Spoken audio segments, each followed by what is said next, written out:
if you want to do well at something, you have to train for it. So today we're going to look at the AP Calculus AB exam. And the first thing that we want to get familiar with is what is the format. We want to know what to expect. There's going to be two sections, multiple choice and free response. We'll make another video about multiple choice questions and how strategies to solve those. Today, free response, we're going to look at the 2024 exam. There are 6 questions and the work is broken into 2 parts. The first part is going to have 2 questions. You'll have 30 minutes to work on that.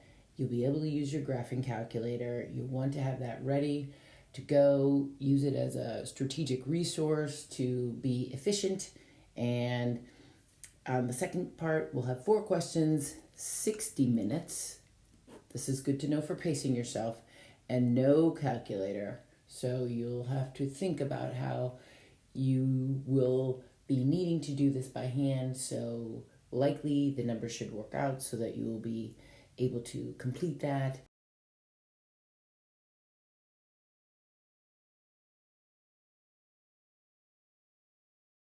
To get started on the first problem of the 2024 exam, again, this is the calculator portion, and we see there is a table problem. As I said when we were doing all the table problems, you got to be able to see the table there. All the table problems back a couple units ago at the beginning of the spring semester with Riemann sums. Okay, so for part A, we are being asked here. Well, first we're given a table, and it's got the measurements of a temperature of a cup of coffee after a certain number of minutes, and the function that they're defining by the table is differentiable, and we're looking at specifically the time of over the interval from 0 to 12. Part A asks to approximate C prime of 5. What is C prime? That's a derivative. What is a derivative? It's the slope, okay? And they give us a big, huge hint here. Approximate this instantaneous rate of change, which there is no value for in the table, using the average rate of change of C over the interval. It literally is telling us here to calculate the slope. Use the slope of the secant of the segment that connects 3 and 7 to approximate what's happening at C prime of 5. So pause the video right now, set this up, find the units. You'll need to include both your calculation and the units to get the full points that you can earn in this question. All right, so here's how you would set it up. C prime of 5 is approximately equal to, this is an estimate, right? We're going to do the difference in the y's, 69 minus 85 over 7 minus 3. We'll get negative 16 over 4, which is negative 4. And the units would be just the units of our numerator, degrees Celsius, over the units of our denominator, minutes.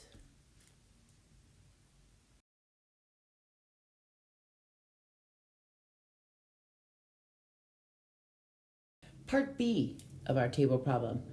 We are being asked to use a left Riemann sum.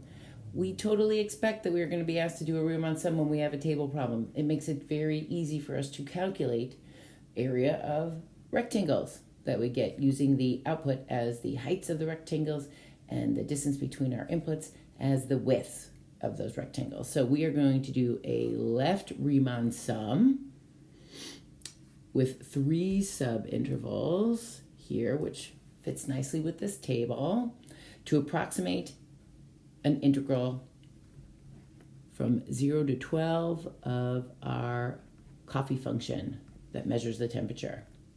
You must write out how you're calculating your Riemann sum, and we will want to note that since it's a left Riemann sum, we're going to use the left-hand height of that first rectangle times the width of 3 plus the left-hand height of the second rectangle is just the output for that left bound times the width of 4 plus the output of 69 times the width of 5.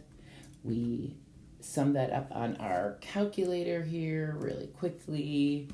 We will do 100 times 3 plus 85 times 4 plus 69 times 5 to get 985. You will want to show that this integral is equal to this Riemann sum and what that result is in order to get the points for this part. And then for the second part of this part, we have to interpret the meaning of that same integral, but when we have this 1/12 in front of it. This, whenever you see that fraction, think this is probably an average value.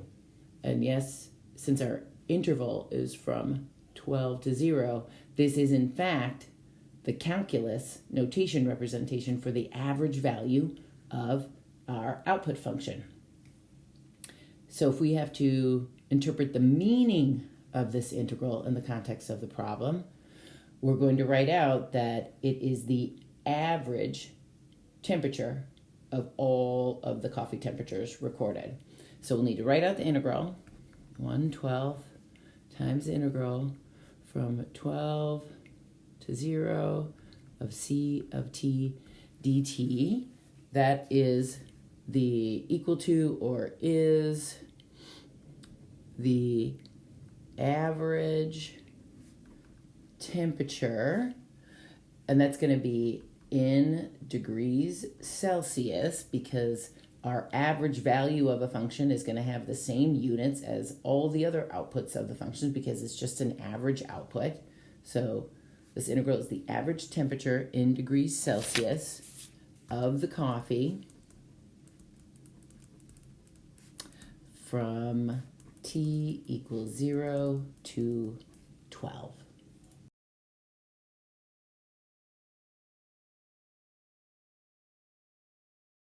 Part C, we're given here that the rate of change of our temperature function, the derivative of our coffee temperature function, is this right here. And this is the rate of change from time t equal 12 to 20. Notice our table ends at 12, so this is for all the temperatures happening after time t equal 12. And it says that C prime of t is measured in degrees Celsius per minute, which basically gives us the units answer for part A, if you didn't get that. And then find the temperature of the coffee at time t equal 20, which is not on our table. Whenever you have a situation where they're giving us a derivative function and we have already one of the input-output ordered pairs for our original function, and they're asking us about another ordered pair of our original function, I want you to think fundamental theorem of calculus.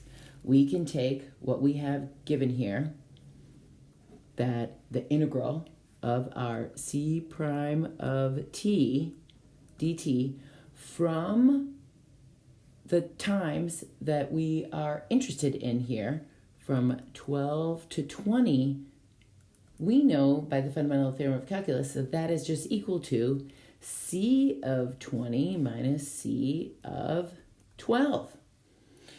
And this becomes a very easy problem. C of 12, we're given that in the table. That is 55.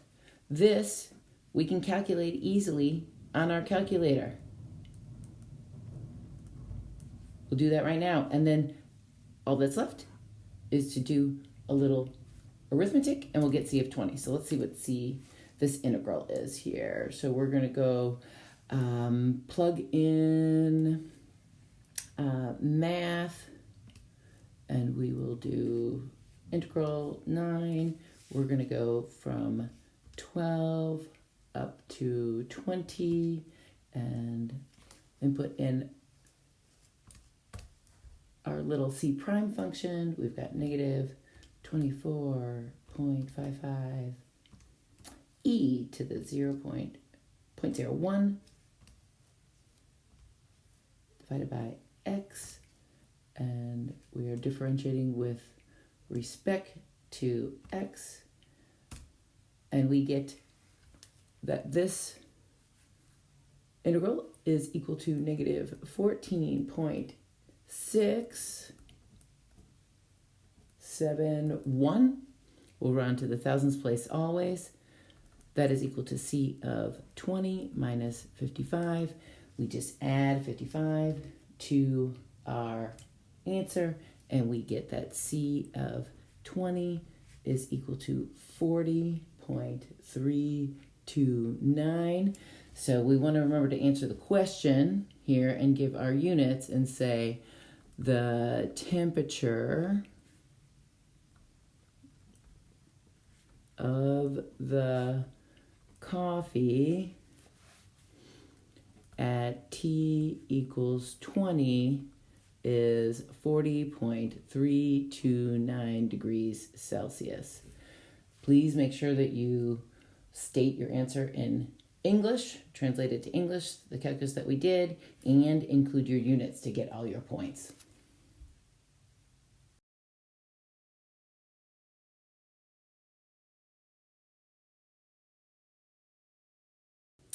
Part D, we are given another function, this one the second derivative of our temperature function of the coffee, and thankfully we didn't have to calculate that.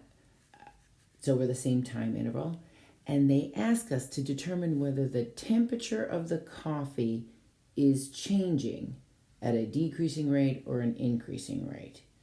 So read this, reread it, go slow. Okay, think about what we're being asked to do here. We have a second derivative, and they are asking whether the temperature of the coffee is changing at a decreasing rate and an increasing rate. So basically they're asking, is a function increasing or decreasing? Here you have to say, okay, what is this temperature of the coffee changing? That is C prime. So this question is really getting at, is C prime, okay, decreasing or increasing? If we want to figure out whether a function is increasing or decreasing, what do we always look at? We always look at its derivative. The derivative of C prime would be C double prime. If we are looking at C double prime, we would expect, okay, that it would be negative wherever C prime is decreasing, or positive wherever its original function is increasing. If we take a look at this function over here, we can see that if we have any of these t values from 12 to 20, this difference right here will be positive.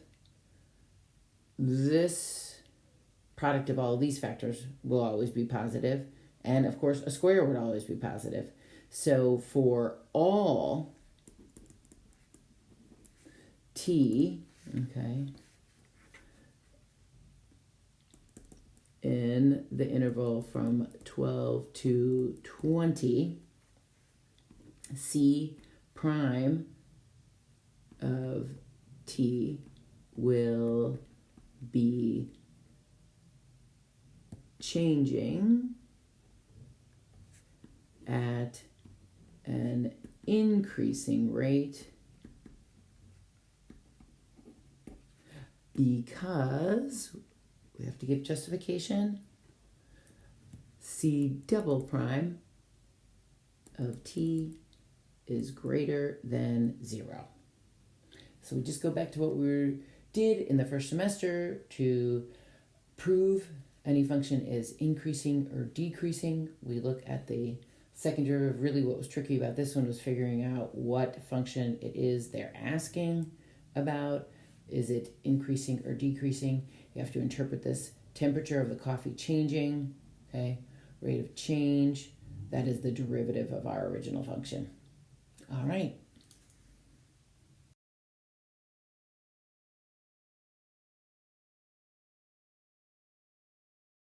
On to number 2. In the calculator portion of our free response questions, we have 30 minutes to do that calculator portion. This is the second of the 2 problems. And with this one, we see we have a PVA problem. Physics. position, velocity, acceleration here. In this situation, we have a particle moving along the x-axis so that its velocity is given by this function here. Remember, the velocity function is the derivative of our position function. That's why we call these PVA problems. Position is our original function. Velocity is the first derivative. Acceleration is the second derivative. Keep that in mind as we go through. Here in part A, it says there's a time in the interval from 0 to 2 when the particle is at rest. We have to translate that into our calculus. Particle at rest means its velocity is greater than 0. And they want us to find the time that velocity is greater than 0. In other words, find when the derivative is 0. We are experts at this. We have been finding when derivatives are 0 from beginning of first semester, because what those time values or those values are that cause the derivative to be equal to 0, those are critical numbers. So what we're going to do is we're going to take our calculator. Since it's the calculator section, we will go into the y equals and we'll enter in our function. Make sure that you're not entering in too many parentheses or that you're entering in just enough. And we will have here x squared minus 4x plus 5. Close those parentheses, subtract 0.2x. Double check our function, matches what we're given. That looks good. And then we go over to second calc, and we want to know where the 0 is. And our calculator will do that for us. And since we're looking from 0 to 2, if we zoom in here a little bit, we will see that we're looking for, within this range here from 0 to 2 along the x-axis, we're going to be looking at, the 0 that's there to the left of the value of x equals 2. All right, so we need to give it a left bound, so we'll have to tell that to our calculator again. We'll do second calc, 0, enter. I'm going to be on the left-hand side of it. We'll get a little closer. Enter. We're going to scroll over to the other side that's below the x-axis there. Enter. And we get that the 0 is 1.423. So we will say in our work that T of R is equal to 1.423 when V of T equals 0. That answers the questions. We must tell our readers that we know a particle is at rest when its velocity is 0, and to fully earn the points for this part of the problem, we need to state that we know this T of R, that special value, is the value that we get when our velocity is equal to 0. Then moving on to the second part of part A, they want to know when the time is between 0 and 1.423. Is the particle moving to the left or to the right? Okay, again, we have to translate that to calculus. When a particle is moving to the right, our velocity is positive, and when our particle is moving to the left, our velocity is negative. And we can do this right quick by looking at our graph here. This is the graph of our velocity function, and we see that in the section where our t values are between 0 and 1.423, that the velocity function is above the x-axis, so it indeed is positive. So we can answer the question and say that that particle is moving to the right. We'll write that out. We'll say the particle is moving to the right on, and we can use interval notation, to say between 0 and 1.423, that special critical number, because v of t is greater than 0.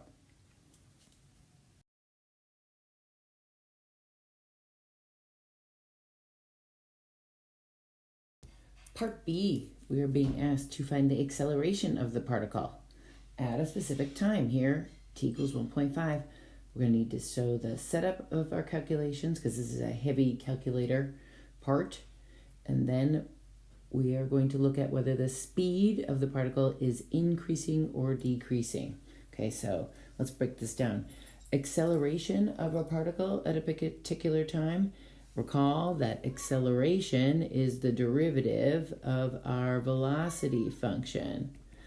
Okay, so if we want the acceleration at 1.5, we are going to find v prime and evaluate that at 1.5.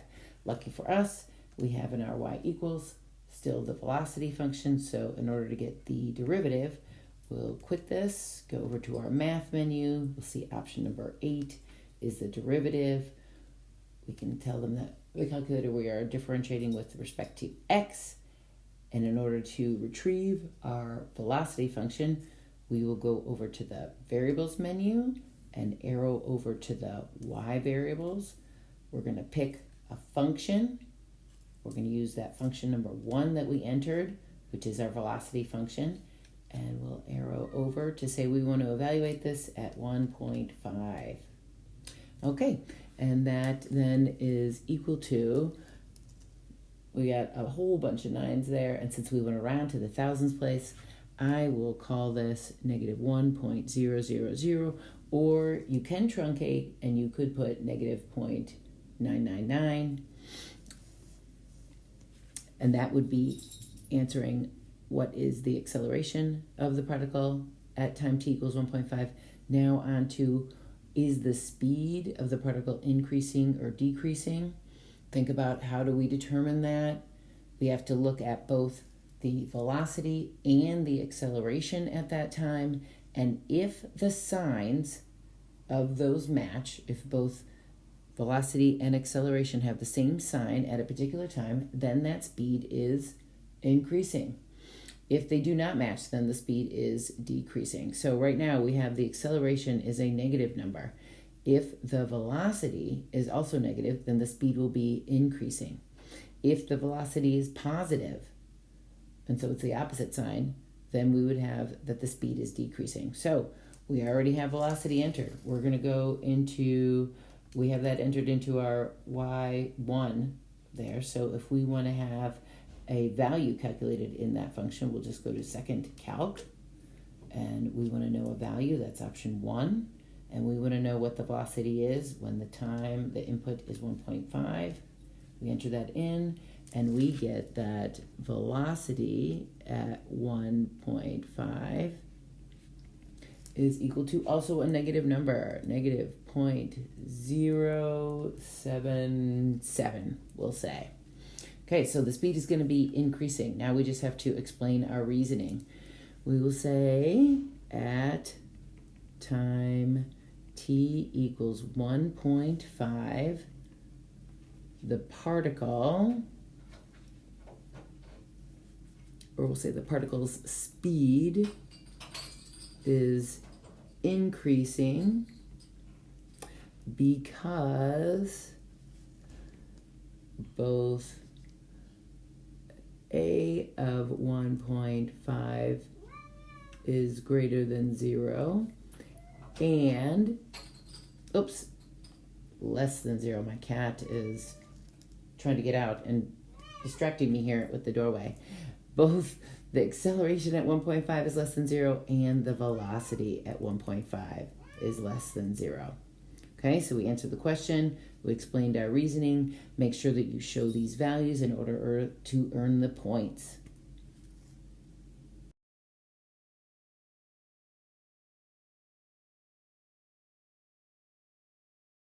Part C, we are given the position of the particle at a time is this function, x of t. X marks the spot where the particle is, and they're saying The position at times t equals 1 is -3. So x of 1 is -3, and we are being asked to find the position of the particle at time t equal 4. Okay, we already know the derivative. Anytime we have a derivative and an original function, and we've got the value of the original function at one input, and we're asked to find another, we always want to use the fundamental theorem of calculus, because that connects a derivative and its original function with certain values, right? Fundamental theorem of calculus on an interval from a to b, if we have f prime of t dt, that is equal to the original function evaluated at b minus the original function evaluated at a. So we are going to apply this for our position and our velocity function, right? Since we are being asked about or given some information, the times of t equal 1 and t equal 4, those are the times we want to use for our bounds. And we will use our derivative here, v of t. We can calculate this easily on our calculator. It's already input for us. Calculator, I know how to spell. There we go. And that is going to be equal to our position, the antiderivative of velocity, evaluated at 4, minus the position function at 1. This is just applying our very special, very helpful idea of the fundamental theorem of calculus to connect a derivative with its original function. So we already said this left side of the equation we can get using our calculator.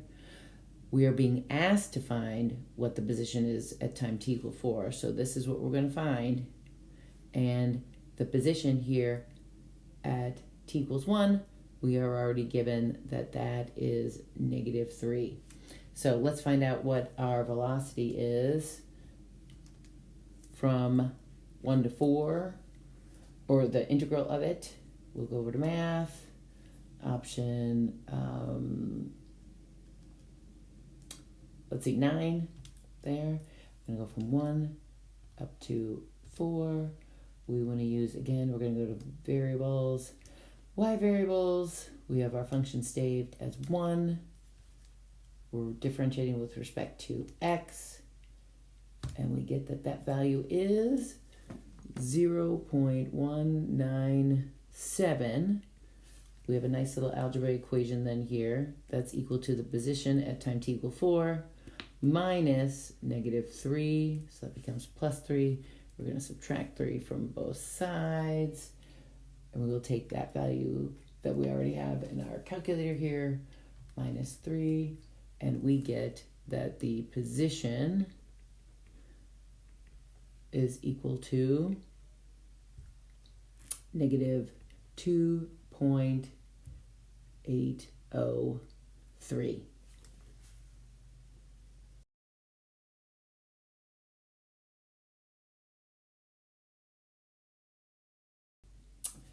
Part D, we see we're going to be asked to find the total distance traveled, not to be confused with displacement, okay, for the particle over this interval from 1 to 4. Okay, total distance traveled is that where we have the absolute value of velocity from 1 to 4, or no absolute value. Which one of these is total distance traveled and which one is displacement?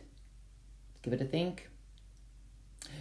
Total distance traveled is going to be where we take the absolute value, because then that's going to capture the area above and below the curve, below the x-axis, as a positive value in terms of the amount of mileage that our particle is traveling. If we go from here to here and we go back and forth and take zigzags, we want to know the exact distance of all the way along this string, versus displacement, if we had something like this, is only going to give us the measurement from start to finish, but not all the zigzags. Okay, so no absolute value, we are calculating displacement, absolute value of our velocity function that is going to give us the total distance traveled. So we are going to do this right easy on our calculator. We'll go back into, and I cleared out my function, so I'm going to have to enter that back in. I want the natural log of x squared minus 4x.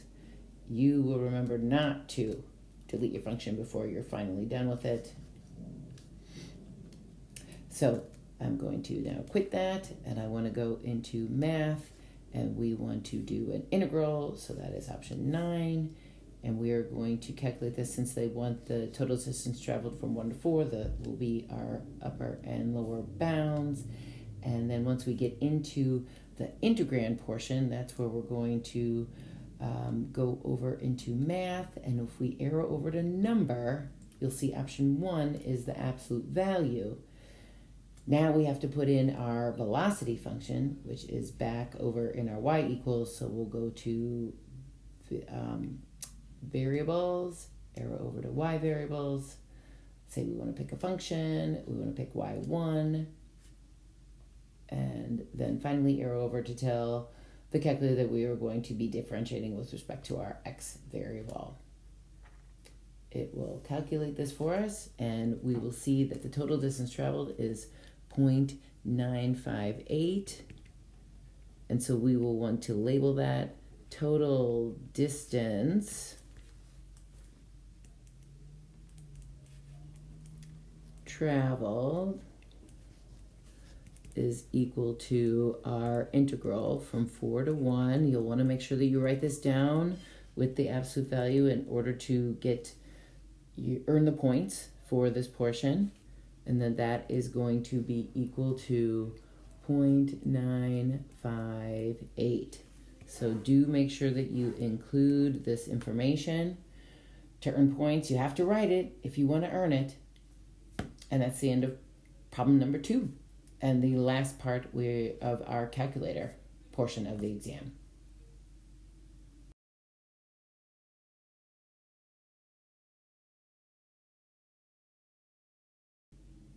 On to section 2 of our free response questions. Part B, we will have 1 hour, 4 questions, no calculator. Okay, we can do this. Let's see what we have here. Problem number 3, we are given a differential equation, which is just a derivative equation here. And we see it is the derivative of h with respect to dt. So our h function is our original function. You can think of that in your head as analogous to y, dy, dx. Instead, they're using dh, dt here. And we've got, this is measuring, the function h is measuring the depth of seawater. So our differential equation is the changing of the depth. And we get that our original function is measured in feet, t is measured in hours, so our derivative, the rate of change of that would be feet per hours if it comes up. And we have here, it is known that h of 0 is equal to 4. So we have a derivative, we have a value for the original function. Likely we're going to need to use some fundamental theorem of calculus that connects those two later on in this problem. Let's see what they ask us in part A.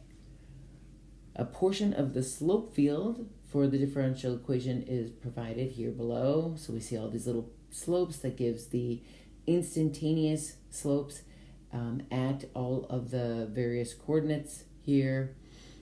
They want us to sketch a solution to our original function h, okay, because any solution to our derivative function is an original function that could have come from.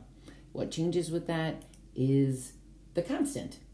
And we can always find the constant by plugging in a known point on that original function there.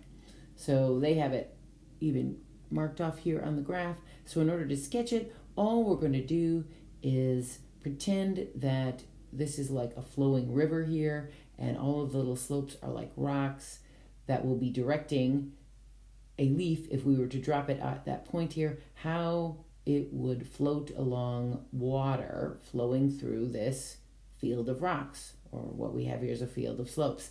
So we're just gonna go and follow along it going uphill until it starts to turn here, and then it starts going downwards. And that is a fine sketch of the curve. All we're gonna do, like we said, is pretend that we are dropping something like a leaf that would float on the water, and where would its path be if it were flowing and being bumped along the river with these little rocks in the places of the instantaneous slopes.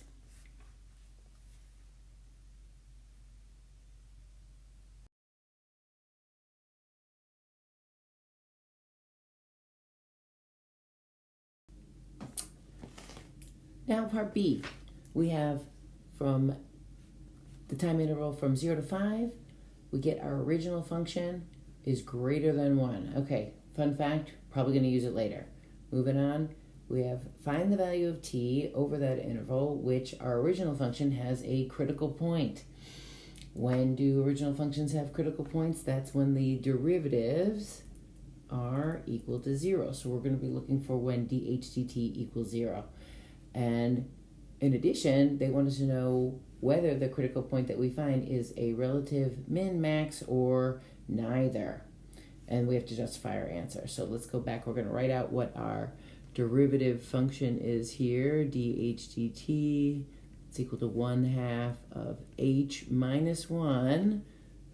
We're going to use that fact that they gave us earlier because we want to show when is this product, everything here is being multiplied, equal to 0. Well, if we're given that for the interval we're looking at, h is always greater than 1, then this whole section is always going to be positive. So then all we need to consider is, given h greater than 1 on the interval 0 to 5, we need to find when cosine of t divided by 2 is equal to 0. So we think about our unit circle here. Where is the cosine of an angle measure 0? That's up over here at pi equals 2. Pi over 2, I should say. So we want to set t over 2 equal to pi over 2. That is going to be the case when the cosine is equal to 0, and so we get that t is equal to pi as our critical number. And then we have to figure out, is that critical number a minimum or a maximum? We know that when our derivative is going from dh dt, when it goes from positive to negative, our original function will be going from uphill to downhill, and we would have a max. And if our derivative goes from negative to positive, then our original function is going from increasing to decreasing, and we have a min. That's how our derivatives and our original functions tell about each other and their features. So what we can do is look at, for the cosine values from t equals 0 to 5, we would have from this cosine from 0 to 5 divided by 2, like 2.5, that'd be up here. So we're seeing a critical value at t equal pi. So from 0 to pi, we'll see that our cosine values are going to be positive. And then from pi on to 5, we get values that would be over here in quadrant 2 for the cosine, and they would be negative. So we can summarize that in a justification statement and say that our h function, h of t, has a relative max at t equal pi because dH dt changes from positive to negative. You must include your justification statement saying that it's a relative max when t equals pi. Also gives the answer about it being a critical value. You should show some of your work here. You don't need to explain this relationship between original function and derivatives, but we do want to show some work about how if you're given h of 1, or h is greater than 1 on the interval, then we just need to find where that other factor is equal to 0. So these are the parts that we want to include to earn the points.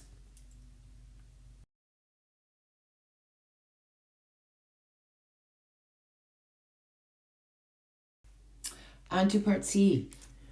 We are asked to use separation of variables to find the original function h, which is the particular solution to the differential equation that we were given above with that initial condition. So whenever we have to use separation of variables, we know that we are going to separate, integrate, and then isolate. Okay, so first off, we'll take our differential equation here, dh dt equal 1/2 times h minus 1 cosine of t divided by 2.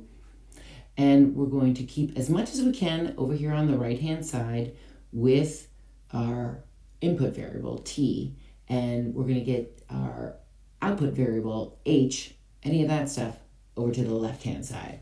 So I'm going to multiply both sides by dt to move that over to the right, and on this side I want to move this one h minus 1, so I'll multiply by 1 over h minus 1 on both sides. So we have to do some separating here. So this is the separate part of our work, and we end up with 1 over h minus 1 dh is equal to 1/2 times the cosine of t over 2 dt. Okay, now we've got everything separated, we can integrate. Okay, so we separate, we integrate, and we see, first we'll start with the left-hand side here, 1 over something, we know we take the antiderivative, that'll be natural log, and I'll put the absolute value of h minus 1 here, equal to derivative of, antiderivative of cosine is sine, and if we were having t over 2 as the input of our original function there, we have to think we would chain out that inner function,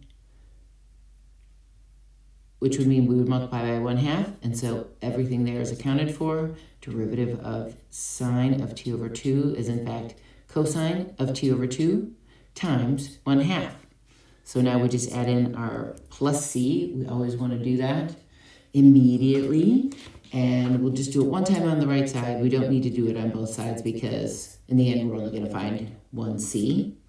Okay, and at this point here we will put our initial condition, we'll use h of 0 equal to 4 to find that c right away, and then we'll isolate. So let's plug in here.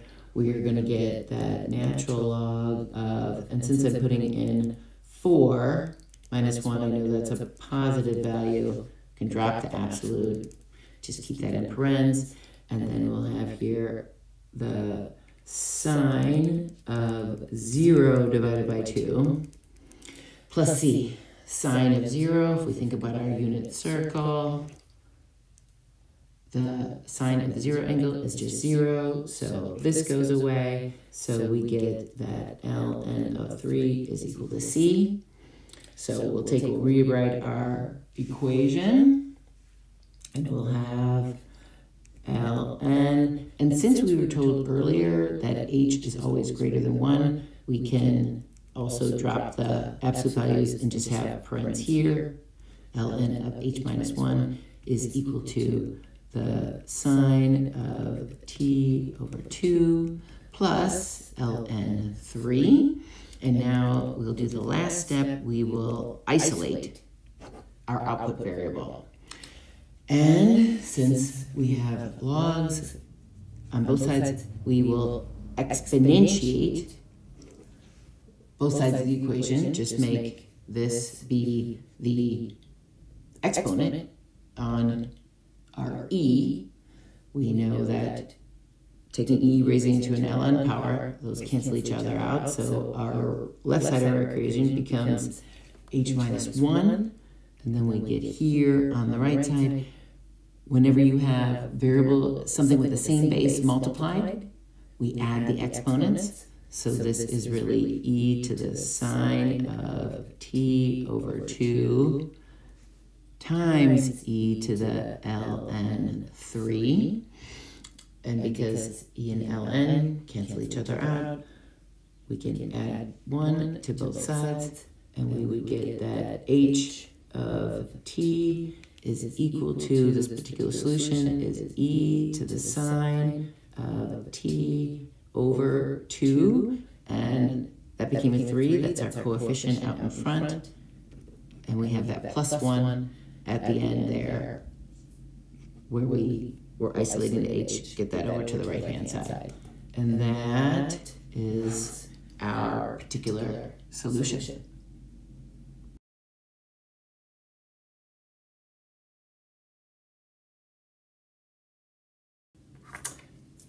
Number 4, here we have the graph of a differentiable function f. So this little function here is f, and we have a few things going on.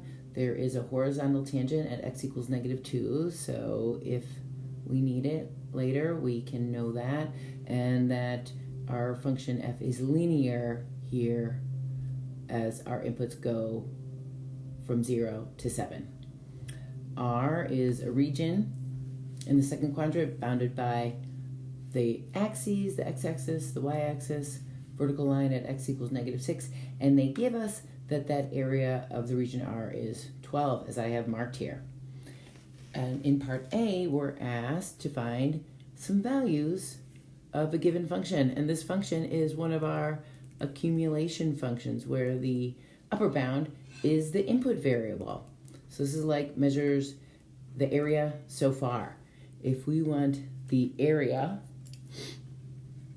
under the curve from -6 to 0, our input would be -6. We plug that in. We notice we have an improper integral here, so we use the properties of integrals to flip the bounds, make the integral negative. And we look back at our graph. They gave us the area under that curve in that section. So this output, g of -6, will just be -12. Moving on, g of 4. We will plug in 4 as our input upper bound. We get area under the curve, the integral from 0 to 4 of f of t dt. We'll look at our graph of f. Well, from 0 to 4, you see we just have a triangle, so we can calculate that area under the curve geometrically. It's going to be 1/2 times the base of 4 times the height of 2, which gives us an area of 4. Last, we're asked to calculate g of 6, and we see here, okay, well, that's going to be the integral from 0 to 6 of f of t dt. We already know from properties of integrals, adjacent ones, we've calculated the area from 0 to 4, so we can break this up in our heads. You don't have to write this part out, but just to explain, we will take our answer from that previous bit and add that to the integral that we need to calculate from 4 to 6 of f of t dt. And we see that is just another little triangle here, and it's below the x-axis, so it will have a negative area. So going back to our calculations, we'll have 4 for the triangle that goes under the curve here, plus we'll have a negative area for this triangle, negative 1/2 times a height of 1 times a base of 2. We'll end up with 4 minus 1, and g of 6 in the end is equal to 3.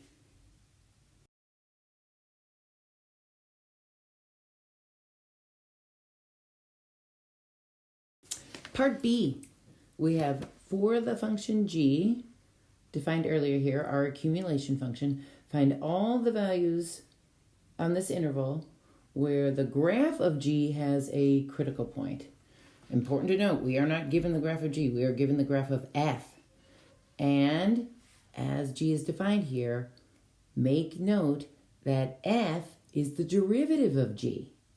Anytime we have an accumulation function defined like this, we know if we want to take the derivative of that function, g prime of x is just equal to the integrand function f of x.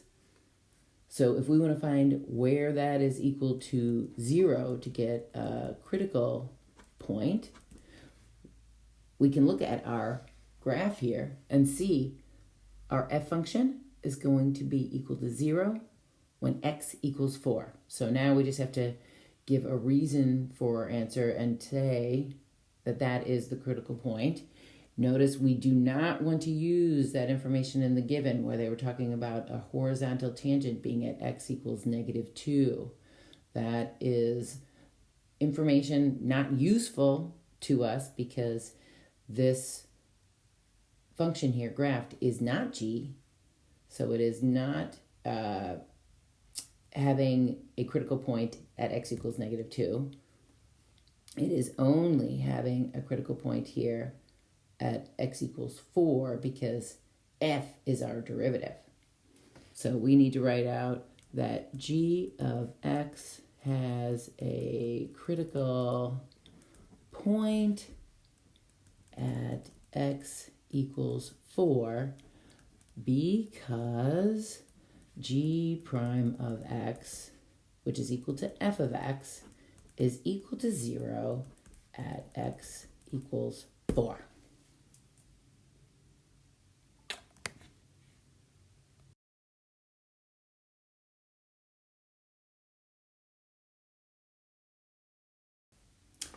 Part C, we have a new function, h, which is also an accumulation function. It's going from -6 to x, and here is a very big important difference. Notice the integrand in this integral function is f prime of t, not f of t. So h is very different than g. And we're asked to find a whole bunch of different values of h, and it's h's derivative. So let's just work this out based on what we know about how we take derivatives of integral functions. And actually, our first one, h of 6, we're just going to input 6. We'll have, that's going from -6 to 6 of f prime of t dt. And you say, well, how do I calculate this? How do I get the area under the curve? We are not going to do the area under the curve.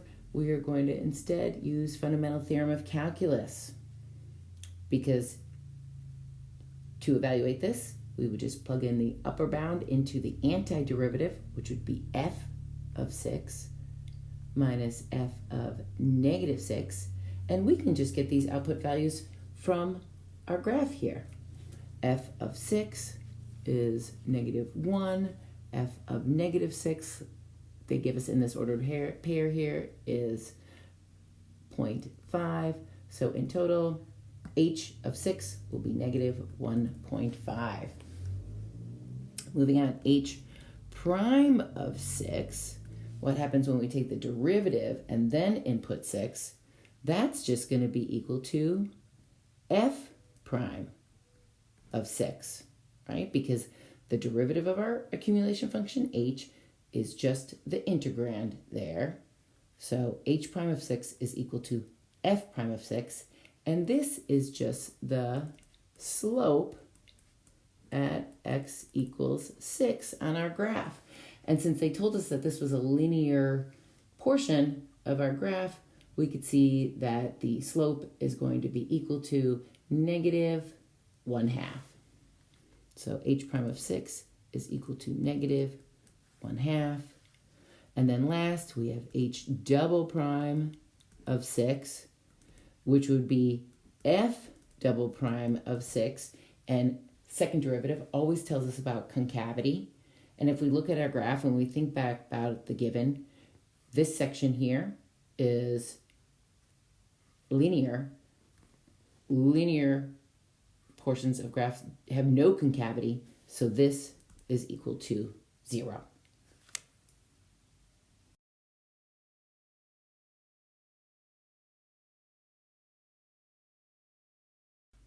Problem number 5.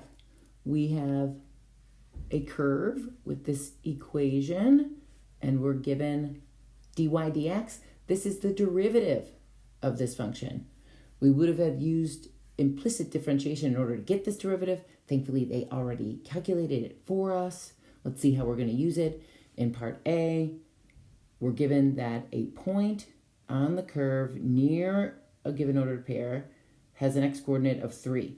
Use a tangent line to the curve at 2, 4 to approximate the y-coordinate. So we will use point slope form. We'll have y minus y1 equals m times x minus x1. We will calculate our slope by evaluating our derivative at the given ordered pair 2, 4. So that's just going to be equal to negative 2, 2 over 3 plus 4 times 4, which will give us negative 4 over 3 plus 16, so 19. Ooh, not a nice slope, but we'll go with it. And so then we can plug in the ordered pair that we know and the x-coordinate, and the only thing that we will be left to find is a y value.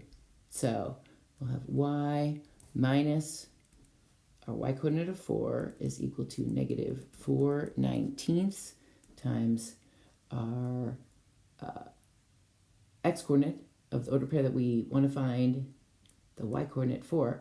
3 minus, not comma, minus 2. And then we can solve for this. Thankfully, we're going to get y is equal to negative 4/19 times 1, okay, plus 4. So we'll convert that to 19ths, and we'll end up with negative 4/19 plus, let's see, that's 40 and 36, so 76/19. In the end, 72/19 will be our y-coordinate.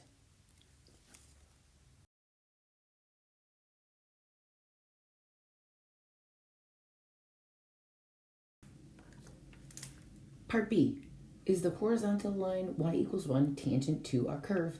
And give a reason for our answer.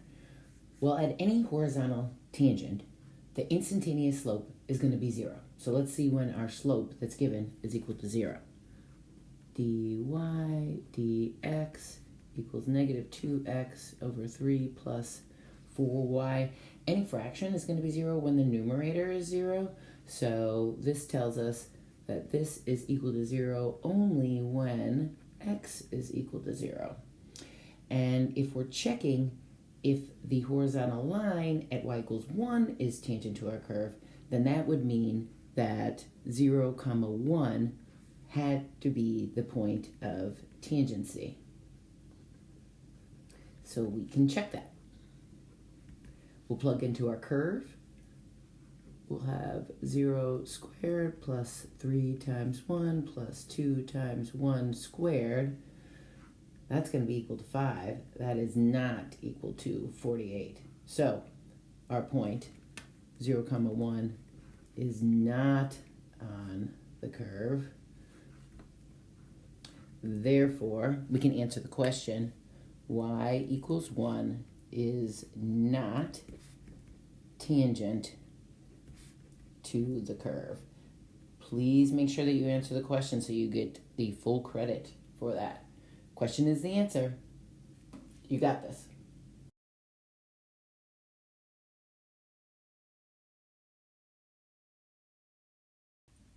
Part C. The curve intersects the x-axis at this point, square root of 48, 0. Is the line tangent to the curve at this point vertical? Give a reason for our answer. Okay, what does it mean when a tangent line to the curve is vertical? What is true about the slope? The slope is undefined. So if we take a look at our slope, dy dx, negative 2x over 3 plus 4y. If we evaluate that at this point, we're going to look to see, is our denominator equal to 0? That would be when the slope is undefined. And if we plug in, if we put our point, square root of 48, 0, and we'd have negative 2 times the square root of 48 over 3 plus 4 times 0 makes that term 0, but not the whole denominator 0. So this is not undefined, and therefore the line tangent to the curve at square root of 48, 0 is not vertical. Be sure that you give a reason. You may want to make sure that you show that you're evaluating the slope and that is not undefined. You're checking the denominator there, and you will earn the points.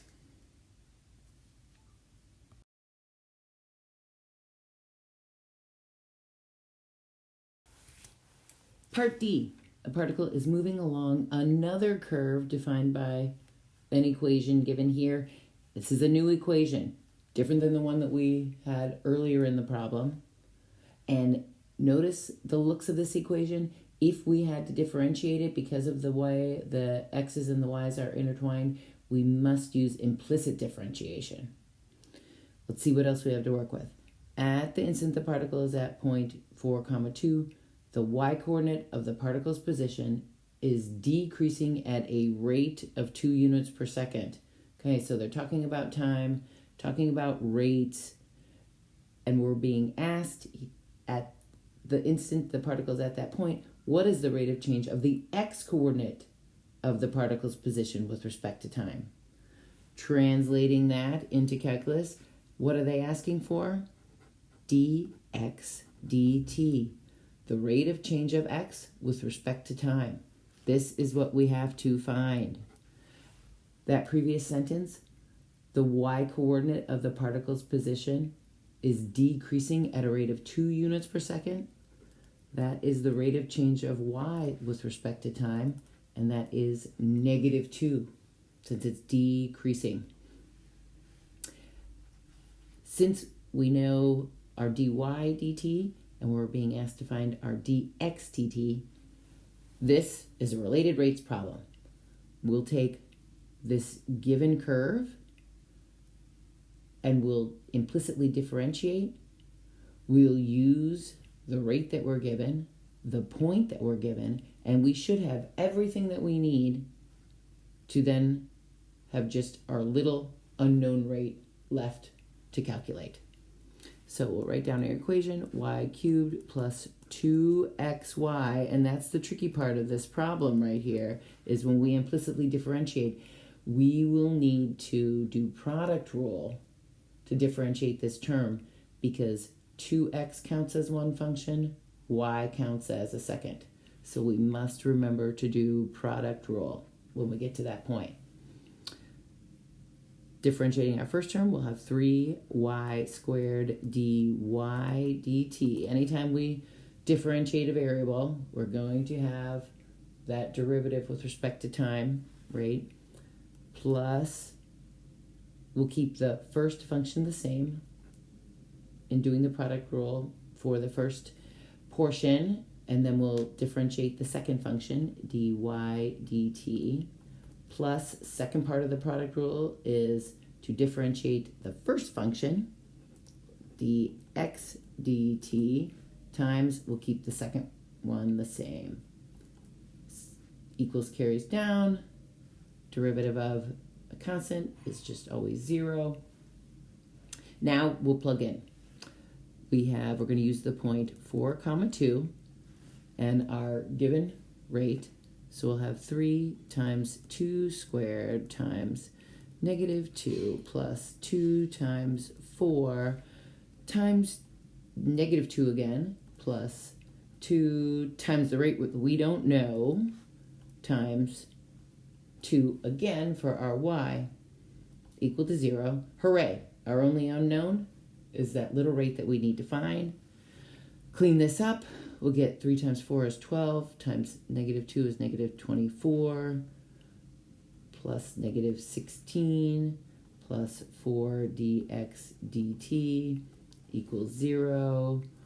4 dx dt equals 40. So our dx dt equals 10. And for good measure, we could translate this back into English and say that the rate of change of the x coordinate, or just coordinate, just going to spit back what the question was asking us. The question is the answer, okay? With respect to time is 10 units per second. And we'll fix how we spell the coordinate there. Want to make sure we get our spelling correct because we want to score a 5 on this. And there you go, on to our last problem.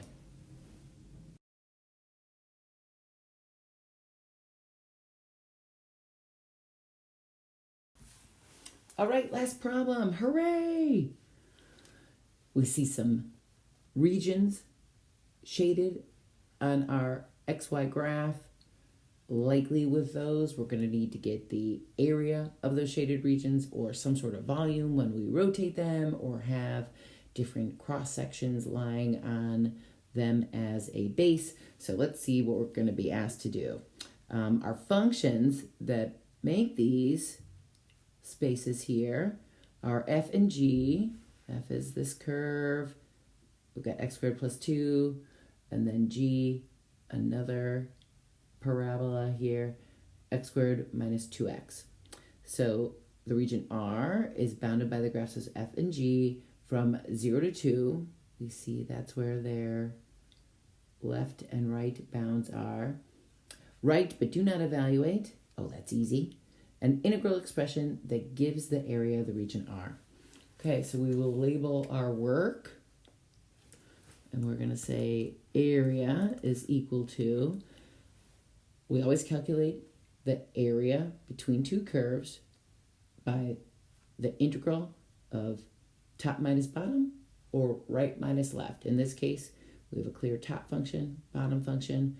We're going to be looking at the interval from 0 to 2, so that gives us our upper and lower bounds, and we will have our top function f of x minus our bottom function g of x. Throw in the dx, and there you have it. That's all we need to write out that area.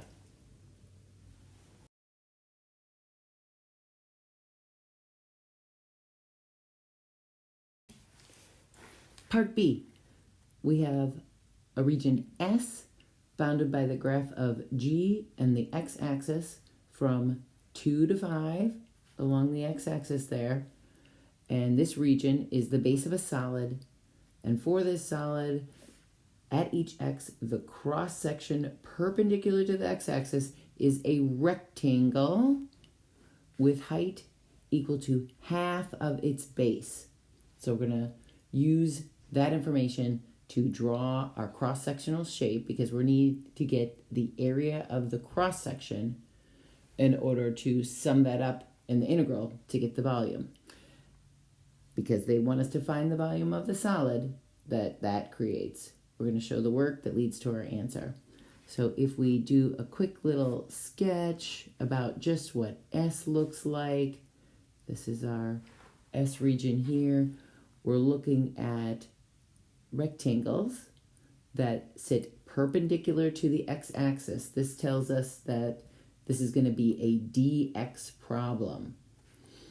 And these rectangles have the feature that the height is equal to half its base.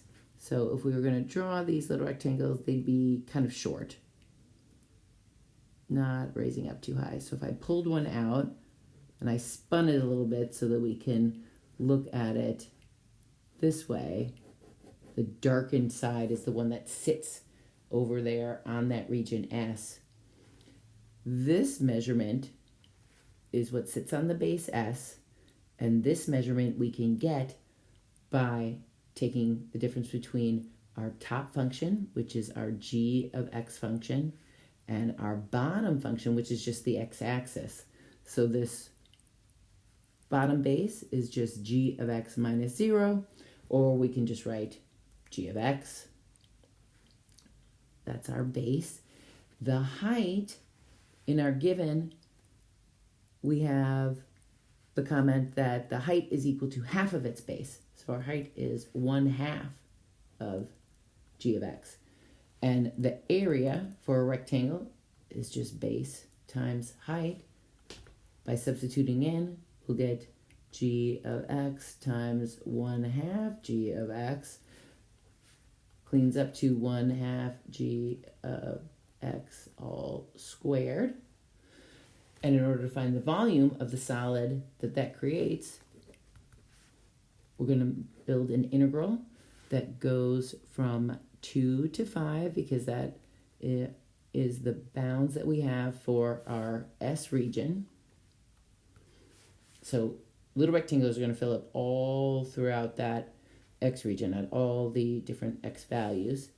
And we are going to take the integral of the area of the cross section, which we just found right here. So it's going to be 1/2 times our g of x function. And now we have to calculate this by hand. So let's put in the equation. We'll have x squared minus 2x all squared dx. We know this is a dx problem, we said earlier, because our cross sections are perpendicular to the x-axis. So now, since we're doing this without a calculator, we have to clean up our integrand, make it look like a polynomial so that we can do reverse power rule and find the antiderivative. We can pull out the 1/2 if we like, make this 1/2 times the integral from 2 to 5, and if we FOIL this out, this is just x squared minus 2x times x squared minus 2x. What we'll get in our integrand will be x to the 4th minus 4x cubed plus 4x squared dx. This is looking good. We can take each of these terms and find the antiderivative with the reverse power rule. That'll become 1/2 times, bump the power up by 1, divide by the new power. So we're going to get x to the 5th divided by 5 minus, coefficient goes along for the ride, 4, and then bump the power up by 1, x to the 4th divided by 4. That's nice, those guys will cancel. Plus 4, coefficient goes along for the ride, bump that power up by 1. And we'll have that expression evaluated from 5 to 2. So we're going to have some fractions that we're going to have to do here. And let us see if we are going to plug in our 5s here. We'll end up with, I'll write a little bit smaller so everything's going to fit. We'll have 5 to the 5th all over 5 minus, and that's going to just end up being 5 to the 4th. So we'll cross that out. make that an exponent of 4. And we'll have another 5 to the 4th, so that's good. Those guys are going to balance each other out. We won't have to deal with them, and we'll be left with plus 4 times 5 cubed all over 3. That's a lot of work already, but we have to then subtract what we get when we plug in 2 for x, which will end up being, let's see, 2 to the 5th is 32 over 5, minus 2 to the 4th is 16, and then we have plus 4 times 8, so that's 24 over, oh no, 32. What am I saying? 32 over 3. Okay, now just doing some cleanup. You guys know how to do this. Let's see. We'll have 1/2. This will end up being 4 times 125. So that'll be 500 over 3 minus, let's see if we can make these guys all 15ths, I suppose. If we multiply both the top and the bottom here by 3, we'll get 96 over 15 minus, let's see, well, we'd have to multiply that by 15 over 15, which I don't know, but I do know 16 times 15 is 256, so 15 times 16 will be 240 over 15, plus, multiply both top and the bottom by 5, we will get, let's see, 5 times 30 is 150, and then another 10, so 160 over 15. Okay, we're getting there. Make sure that you guys can still see what I'm writing here. 1/2, 500 thirds minus, and let's see, if we combine these guys, it's going to end up being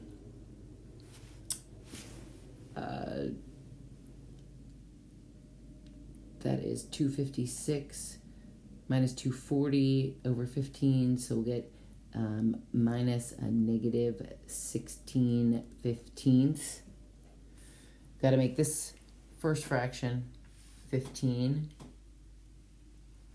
as well. Oh, and wait, do we going to have a negative here? No, that's actually going to be positive. Good catch on that. Make sure that you're checking your fractions. Don't get tired out. This is the end. You can still do it.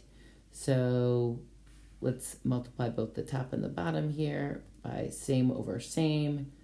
And we'll get 1/2 times 2500 over 15 minus 16 over 15, which is just 1/2 times, let's see, that's 2484 over 15.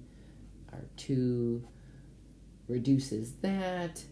We're left with 1242 over 15.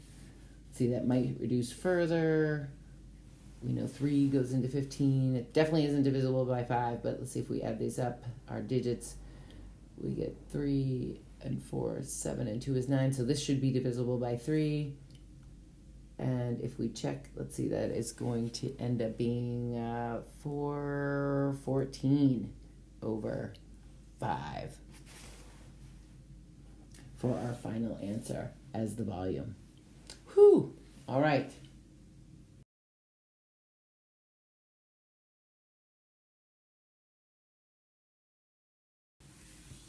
All right, part C, very last part of the last question. Yes!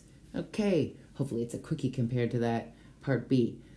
Write but do not evaluate an integral expression that gives the volume of a solid generated when the region S is rotated about a horizontal line. Okay, so this is where we're doing volume by rotation. So if we look over at S, and we are going to be rotating it around the horizontal line, y equal 20, so it's going to be way up here. Let's draw that in. Y equals 20. if we were going to rotate this region around that axis, what shape are we going to get? Any shape that's rotated or revolved, the cross sections are going to be circles. And we'll see, since this region doesn't touch along one of its borders the entire way, our line y equals 20, we're going to end up with some air that's in the center, and our solid is going to have an outer shell and then an inner core of air. So when we take those cross sections, we're going to be doing cross sections that will look like washers. So we're going to need a big R and a little r. How are we going to calculate those? Same as we do any other measurement when those distances are changing based on the function outputs. We're going to start at our axis of rotation, go to the inner function that defines the region of S here. It's our little r. And then we'll take, starting at our axis of rotation, go to the far end of our shape. That's going to be our big R. We can write those guys out so that we have them to work with. Little r is going to be top minus bottom function, so 20 minus our g of x function. And notice again, we just have to write but do not evaluate this.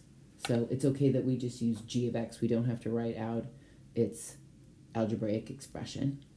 And our big R is going to be 20 minus, what is the equation for this lower border of our region of S? Well, that's just y equals 0. So our big R is just 20 minus 0.